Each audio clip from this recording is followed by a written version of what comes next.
को फॉल्स मिल रहा है तुम्हारी चाची, तभी तो दादी और बुआ दादी बिन करेगी। किसी को जानबूझ के जताना ना चीटिंग होती है मायरा। आपकी मम्मा आपको चीटिंग नहीं सिखा रही है। वैसे दादी और बुआ दादी की दोस्ती नहीं होगी, बल्कि उनकी बड़ी वाली कट्टी हो जाएगी।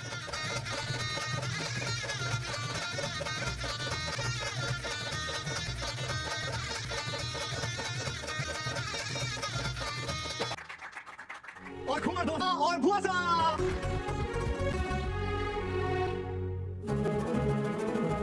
आने वाले एपिसोड होने वाले हैं ज़बरदस्त सनसनी खेज। आने वाले एपिसोड में दोस्तों आप देखेंगे यहाँ पे मायरा कहती है अबीरा को हम ये घूमर हार जाएं तो फिर विद्या और जो है ना काजल जी ये जीत जाएंगी, फिर उनकी दोस्ती वगैरह भी हो जाएगी।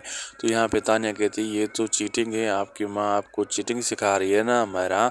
तो यहाँ पे जो है ना फिर मायरा गिर जाती है, अबीरा भी गिर जाती है, दोनों ही हार जाती है और इस गेम से बाहर हो जाती हैं। आखिरकार विद्या और जो है ना उस काजल के बीच में मुकाबला होता है, वो दोनों विन कर लेती हैं, तो उनकी दोस्ती वगैरह भी हो जाती है। दोस्तों वीडियो अच्छा लगे तो लाइक सब्सक्राइब शेयर करना ना भूलिएगा। मिलते हैं आपसे अगले एक ज़बरदस्त अच्छी वीडियो में।